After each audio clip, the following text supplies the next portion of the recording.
Assalamualaikum dan salam sejahtera kepada semua murid-murid cikgu yang berada di luar sana. Kembali lagi dalam channel Cikgu Norsila, #Cikgu Pulau. Pada sesi kali ini, cikgu akan mengajarkan berkenaan dengan tajuk bab 9 iaitu haba. Standard kandungan untuk pengajaran pada kali ini adalah 9.1 hubung kait suhu dengan haba dan 9.2 pengaliran haba dan keseimbangan terma.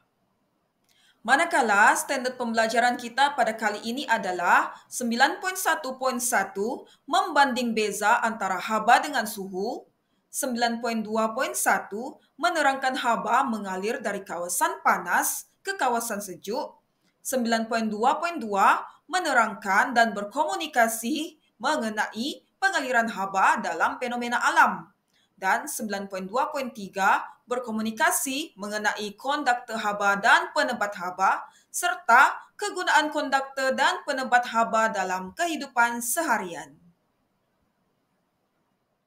Objektif pembelajaran pada kali ini adalah dapat membanding beza antara haba dengan suhu, dapat menerangkan haba mengalir dari kawasan panas ke kawasan yang sejuk, dapat menerangkan dan berkomunikasi mengenai pengaliran haba dalam fenomena alam, dan akhir sekali dapat berkomunikasi mengenai konduktor haba dan penebat haba serta kegunaan konduktor dan penebat haba dalam kehidupan seharian. Haba dalam kehidupan seharian. Berdasarkan gambar raja yang telah cikgu tunjukkan ini, cuba anak-anak murid semua kenal pasti dahulu objek mana yang menghasilkan haba. Cikgu pasti ramai anak-anak murid yang dapat menjawab dengan betul objek mana satukah yang dapat menghasilkan haba. Okey, tahniah untuk kamu semua. Okey, antara objek yang dapat menghasilkan haba adalah seperti yang telah cikgu bulatkan di sini. Misal kata seperti setrika, lampu, matahari, cerek dan juga ayam yang berada di dalam oven. Sekarang mari kita pelajari berkenaan dengan konsep haba. Apakah itu haba?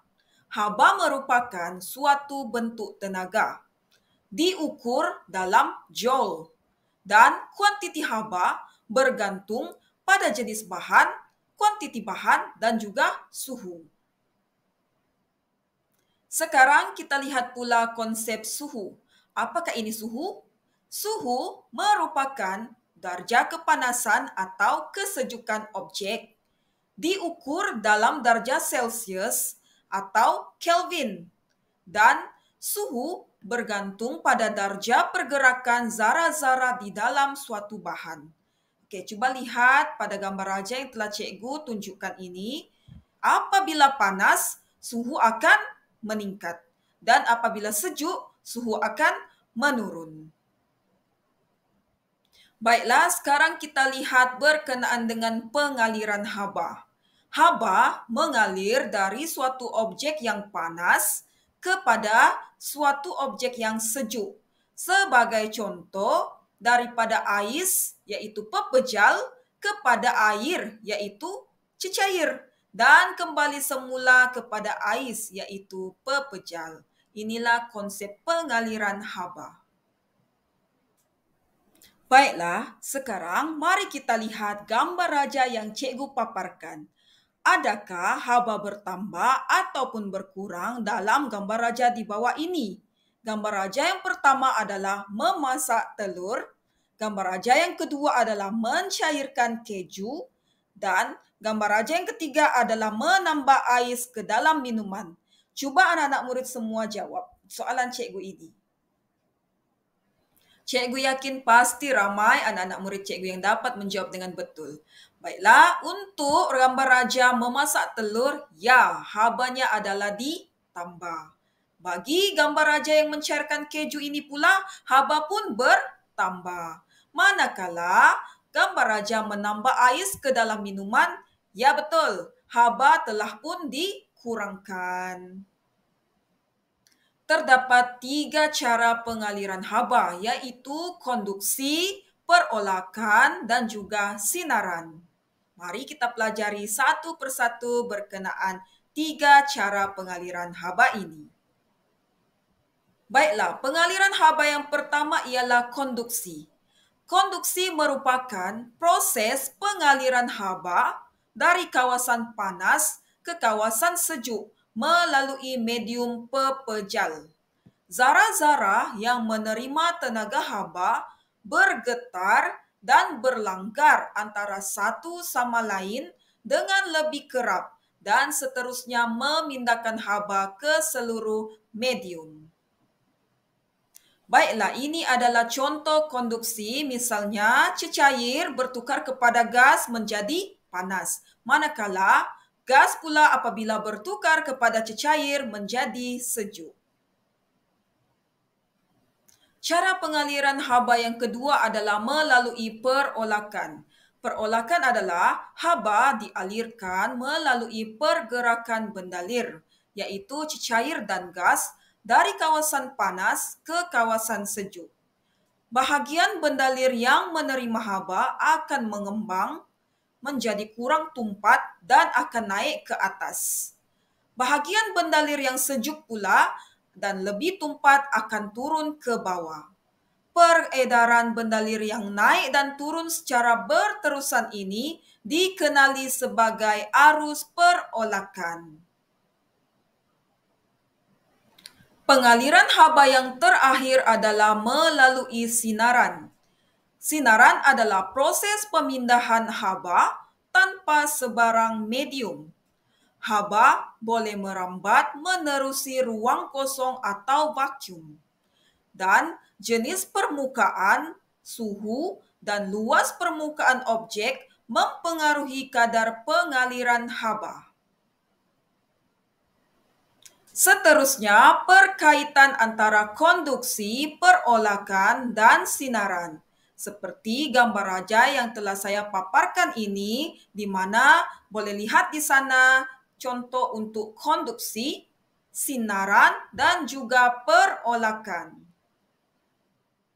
Seterusnya, kita akan mempelajari pengaliran haba dalam fenomena alam. Bolehkah anak-anak kenal pasti cara pengaliran haba dari matahari ke bumi? Tenaga haba dari matahari dipindahkan ke bumi melalui sinaran. Cara ini sahaja yang dapat merambat ruang kosong. Tenaga yang dipancarkan dari matahari menembusi lapisan atmosfera, lalu diserap oleh tanah dan air. Dan pemanasan bumi oleh matahari boleh menyebabkan perubahan iklim dan juga fenomena alam seperti bayu laut, bayu darat, dan juga ribut.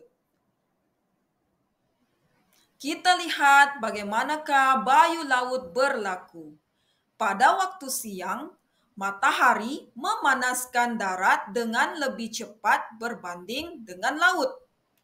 Udara panas di darat mengembang menjadi kurang tumpat dan naik ke atas kerana lebih ringan. Udara sejuk yang lebih tumpat bergerak dari permukaan laut untuk menggantikan udara panas di darat dan menghasilkan bayu laut. Sekarang mari kita pelajari bagaimana bayu darat berlaku. Pada waktu malam, darat menjadi sejuk dengan lebih cepat berbanding dengan laut.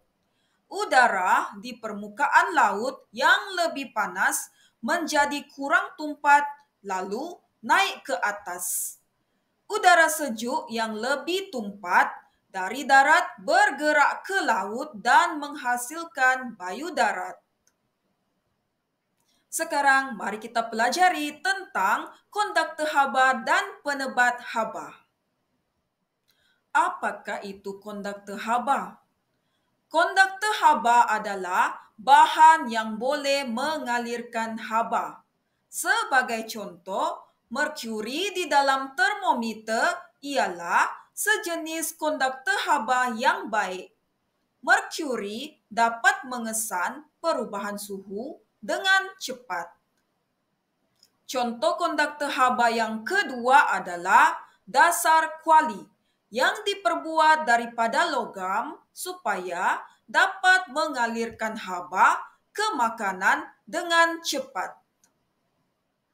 Contoh ketiga untuk konduktor haba adalah tapak setrika yang diperbuat juga daripada logam yang dapat mengkonduksikan haba supaya kain dapat digosok dengan cepat.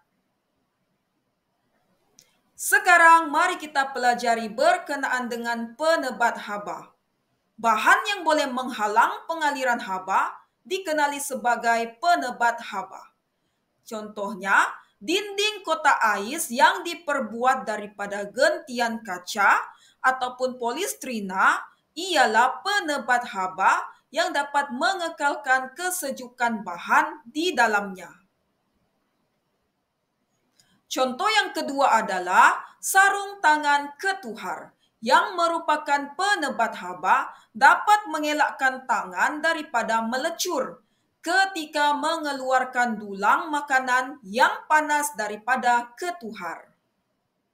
Contoh yang terakhir adalah peralatan dapur yang diperbuat daripada kayu dapat menghalang haba daripada mengalir ke tangan ketika memasak.